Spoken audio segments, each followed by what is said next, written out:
নমস্কার বন্ধুরা, শিল্পাস হোম কিচেনে সকলকে স্বাগত।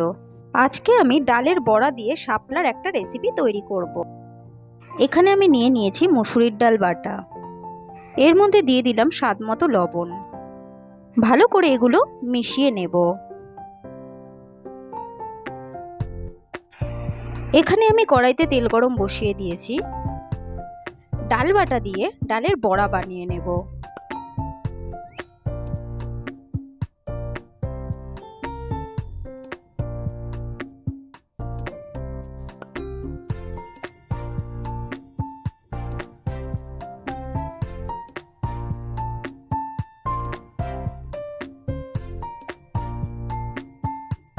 বড়াগুলো ভাজা হয়ে গেছে, এগুলো তুলে একটা পাত্রে রেখে দেব।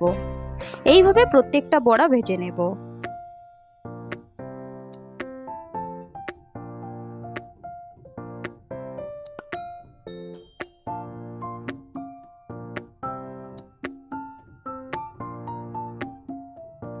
বড়াগুলো আমার ভাজা হয়ে গেছে।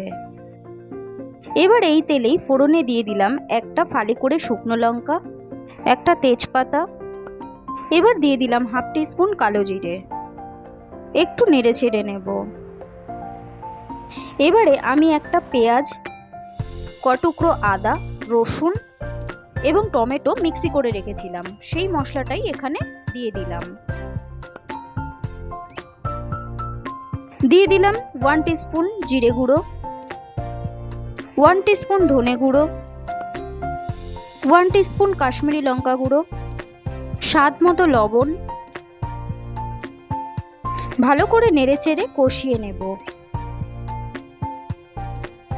দিয়ে দিলাম হাফ টিস্পুন চিনি। দিয়ে দিলাম সামান্য মশলা ধোয়া জল। মশলাটা ভালো মতন কষে গেছে। এবার এর মধ্যে দিয়ে দিলাম শাপলা। আবারও ভালো করে নেড়েচেড়ে কষিয়ে নেব।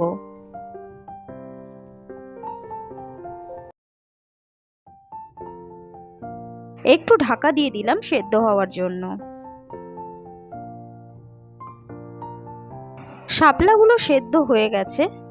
এবার এর মধ্যে দিয়ে দেব পরিমাণ মতো জল।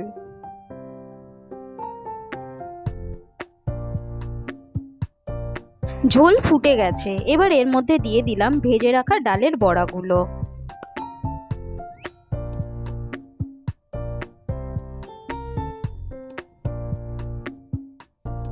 দিয়ে দিলাম হাফ টিস্পুন গরম মশলা গুঁড়ো। ভালো করে নেড়েচেড়ে নামিয়ে দেব।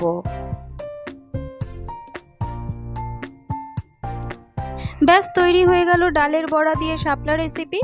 ভিডিওটি যদি ভালো লেগে থাকে তাহলে অবশ্যই লাইক, কমেন্ট, শেয়ার করবেন আর অবশ্যই সাবস্ক্রাইব করবেন। টাটা বন্ধুরা, দেখা হচ্ছে পরবর্তী ভিডিওতে।